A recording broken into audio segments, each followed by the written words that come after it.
আসসালামু আলাইকুম ওয়া রাহমাতুল্লাহি ওয়া বারাকাতুহু। মাননীয় স্পিকার, আপনাকে ধন্যবাদ। আজ জাতীয় সংসদে আপনি আমাকে কথা বলার সুযোগ করে দিয়েছেন। প্রথমে আমি আমার অঞ্চলের মাদারীপুর ১ শিবচরের প্রত্যেকটি মানুষকে আমি আন্তরিকভাবে স্মরণ করছি, যারা আমাকে এই জাতীয় সংসদে পাঠাবার জন্যে তারা সংগ্রাম করেছে, আন্দোলন করেছে। ইনসাফ প্রতিষ্ঠার সেই আওয়াজগুলোকে জাতির সামনে তুলে ধরে তারা আমাকে এই জাতীয় সংসদে পাঠিয়েছে। এই জন্য আমি তাদেরও কৃতজ্ঞতা জানাচ্ছি। আল্লাহ পাকের কাছে শুকরিয়া আদায় করছি। জীবনে অনেক জায়গায় কথা বলেছিলাম, কারণ আমরা যেখানে দাঁড়িয়েছি, বিশেষ করে আমি আবারও স্মরণ করতে চাই, বাংলাদেশ খেলাফত মজলিস থেকে আমরা 2 জন নির্বাচিত হয়েছি, তার মধ্যে আমি একজন। এজন্য এই দলের প্রতিষ্ঠাতা শাইখুল হাদিস আল্লামা আজিজুল হক রহমতুল্লাহ আলাইকে আমি এই জাতীয় সংসদ থেকে স্মরণ করছি। এবং এই দলের যিনি এখন বর্তমানে প্রধান, আমাদের দলীয় প্রধান আল্লামা মামুনুল হক দামাত বারাকাতুহুমকে কৃতজ্ঞতা জানাচ্ছি। তিনি আমার উপর আস্থা এবং ভরসা রেখে আমাকে নমিনেশন দিয়েছিলেন। মাননীয় স্পিকার, তার সাথে সাথে আমি স্মরণ করতে চাই, আমি যেই আসন থেকে নির্বাচিত হয়েছি সেই আসন থেকে বাংলার ঐতিহাসিক একজন নক্ষত্রের জন্ম হয়েছিল, যিনার জন্ম না হলে 1947 সাল হতো কিনা, তাদের আন্দোলন না থাকলে জানি না। কারণ তিনারা নিজের জীবনকে বাজি রেখে ব্রিটিশ বিরোধী আন্দোলন করেছেন। এবং আল্লাহ পাকের কাছে অশেষ শুকরিয়া জানাই যে সেই ব্রিটিশ বিরোধী আন্দোলনের অন্যতম একজন নেতা হাজী শরীয়তুল্লাহ রহমতুল্লাহ আলাইহির সেই বংশের সন্তান হিসাবে আল্লাহ আমাকেও কবুল করেছেন। মাননীয় স্পিকার, হাজী শরীয়তুল্লাহর কথা যদি বলতে হয়, তিনি যেভাবে এই দেশকে অন্যায় অবিচার মুক্ত করার জন্যে, এদেশের মানুষ ছিল নির্যাতিত, এদেশের কৃষকরা ছিল নির্যাতিত, এদেশের মুসলমানরা ছিল নির্যাতিত। একদিকে ব্রিটিশ মুসলমানদের উপর অত্যাচার করছিল, আরেক দিক থেকে হিন্দু জমিদাররা তারা মুসলমানদের উপর একচেটিয়া অন্যায় অবিচার স্ট্রিম রুলার চালিয়ে যাচ্ছিল। তখনই এই বাংলার বুকে হাজী শরীয়তুল্লাহর আগমন হয় এবং তিনি ইনসাফ প্রতিষ্ঠার যে সংগ্রাম শুরু করেছিলেন, সেই সংগ্রামের মধ্য দিয়ে আসে 1947 সাল। এবং সেই 1947 সাল পাওয়ার কারণেই আমরা 1971 সাল পেয়েছি। হাজী শরীয়তুল্লাহরা যদি 1947 না এনে দিত, তাহলে আমরা 1971 সাল পেতাম না। মাননীয় স্পিকার, আজ দাঁড়িয়েছি শুধু শিবচরের কথা বলার জন্য নয়। আমরা একটি বিশাল কমিউনিটি থেকে বিলং করি। আমরা দেশ ও জাতির কণ্ঠ হয়ে কথা বলার জন্য জাতীয় সংসদে এসে দাঁড়িয়েছি। আমাদের সংসদের ওই পাশে যারা রয়েছেন, তারা শুধু মনে করেন যে আমরা শুধু তাদের বিরোধিতার জন্য দাঁড়িয়েছি। বিরোধী দল মানে শুধু বিরোধিতা করা নয়, সরকারি দল যদি ভালো কাজ করবে, বিরোধী দলের মঞ্চে দাঁড়িয়েও তাদের প্রশংসা করতে আমরা বিন্দু পরিমাণ দ্বিধা করব না। এবং আমরা সরকারি দলের যারা রয়েছেন তাদেরকে ধন্যবাদ জানাবো, কারণ আজ আপনি যেখানে বসেছেন, আপনার মাথার উপরে লা ইলাহা ইল্লাল্লাহু মুহাম্মাদুর রাসূলুল্লাহ, অবশ্যই এটা তাদের অবদান, এটা অস্বীকার করার কোনো সুযোগ নাই। আপনার মাথার উপরে যদি আবার তাকাই, তাহলে দেখি ওখানে লেখা বিসমিল্লাহির রহমানির রহিম। এই লেখা দেখলে আমাদের ভালো লাগে, এগুলো আমরা ফেরত পেয়েছি।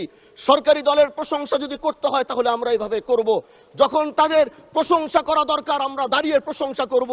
যদি তাদের কোনো ভুল দিকে, সেটা দাঁড়িয়েও এই বেঞ্চের থেকে আমরা তাদের প্রতিবাদ করব। এটাই আমাদের কাজ। মাননীয় প্রধান, আজ দাঁড়িয়েছি, হয়তো আমার কথা অনেক লম্বা, আমি জানি না আপনি আমাকে সময় দিবেন কিনা, কিন্তু আমি বলতে চাই, মাননীয় স্পিকার, আমরা যেই জায়গা থেকে দাঁড়িয়েছি, বাংলার 30 থেকে 40 লক্ষ উলামায়ে কেরাম আমাদের দিকে তাকিয়ে রয়েছে। কারণ তাদের কণ্ঠ, তাদের সে আওয়াজগুলো আমরা যেন জাতীয় সংসদ থেকে দিতে পারি। তার মধ্যে অন্যতম একটি হলো, মা কানা মুহাম্মাদুন আবা আহাদিম মির রিজালিকুম ওয়ালাকির রাসূলুল্লাহি ওয়া খাতামান নাবিয়্যিন ওয়া কানা আল্লাহু বিকুল্লি শাইইন আলিমা। আপনি জানেন, নবীর পরে আল্লাহ নবী হচ্ছে আমার ইমানের অংশ, আমার ইমানের পার্ট। তিনাকে ভালোবাসা, তিনার উপর ইমান, এটা আমার ইমানের অংশ। তিনি আমার শেষ নবী, যেটা কোরআন ঘোষণা দিয়েছে। নবীও বলেছে আনা খাতামুন নাবিয়্যিন লা নাবিয়্যা বাদি, আমি শেষ নবী, আমার পরে কোনো নবী আসবে না। কিন্তু মাননীয় স্পিকার, দুঃখের সাথে বলতে হয়, বাংলাদেশের এরকম একটি পার্ট রয়েছে, যেই পার্টের এক অংশ মানুষ তারা নবীকে অস্বীকার করে, তারা মুসলমান দাবি করে। এবং এই বিষয়ে অনেকেরই ধারণা আছে, তারা জানে এই আন্দোলন করতে গিয়ে অনেক মুসলমানকে রাস্তায় শহীদ হতে হয়েছে, আন্দোলন করতে হয়েছে।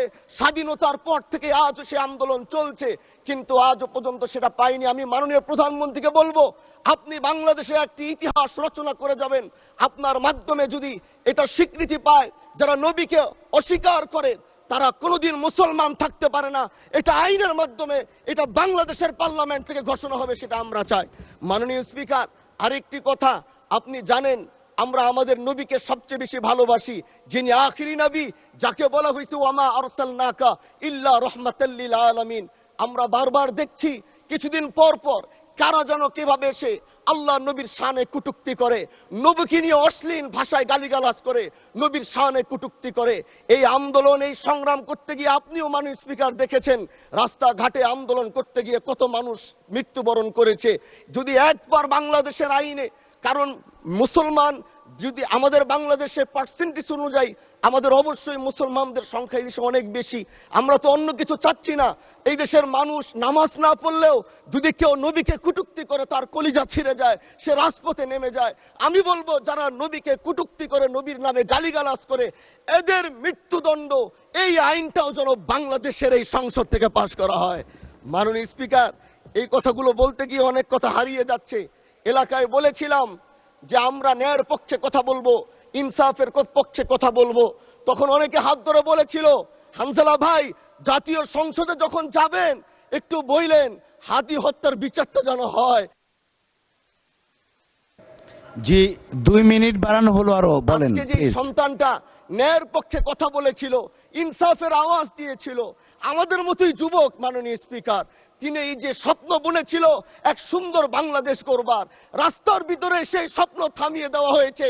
এই বিচার যদি না হয়, তাহলে আমাদের মতো হানজালাদের নিরাপত্তাও রাস্তায় কেউ দিতে পারবে না, মাননীয় স্পিকার।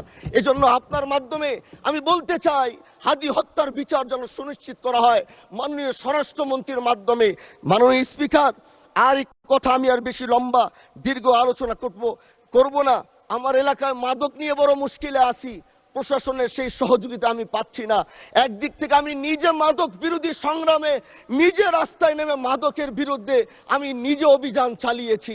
এবার তাদেরকে একদিক থেকে ধরে যখন প্রশাসনের কাছে ইয়াবা সহ গাঁজা সহ দেওয়া হয়, তখন তারা একদিক থেকে আসে, কোর্টে চালান করে দেয়।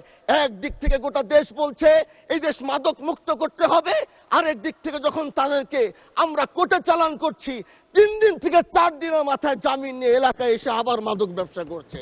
এই জন্য মাননীয় আইনমন্ত্রীকে বলবো, আপনি এই ইয়াবা গাঁজা যেই বড় বড় নেশাগুলো আমাদের দেশে বেশি সচরাচর চলছে, এই বিষয়ে আইনটাকে আরেকটু মজবুত যদি করবেন, তাহলে আমরা মনে করব আমরা এই দেশ আর এই সমাজটাকে আমরা হয়তো আগামীর বাংলাদেশ, আগামীর যারা যুবক, মাননীয় স্পিকার, আপনার খারাপ লাগবে, যুবকগুলো গ্রামের তারা ধ্বংস হয়ে যাচ্ছে। আমাদের চোখের সামনে যখন একজন যুবক ধ্বংস হয়ে যায়, এটা অন্যরা মেনে নিতে পারলেও আমাদের পক্ষে মানা বড় কষ্ট হয়ে যায়। আমরা দেশটাকে বাঁচাতে চাই। আমরা আগামীতে ওরকম কিছু যুবক তৈরি করতে চাই, যারা নেশা ধরবে না, তারা পড়াশোনা করবে, তারা দেশের জন্য ফিকির করবে। মাননীয় স্পিকার, আমি সত্যের পক্ষে থাকব, আমি অন্যায়ের বিরুদ্ধে সোচ্চার থাকব, আমি গণমানুষের কণ্ঠ হয়ে করব। আমি এমন। ধন্যবাদ মাননীয় সদস্য, অসংখ্য ধন্যবাদ।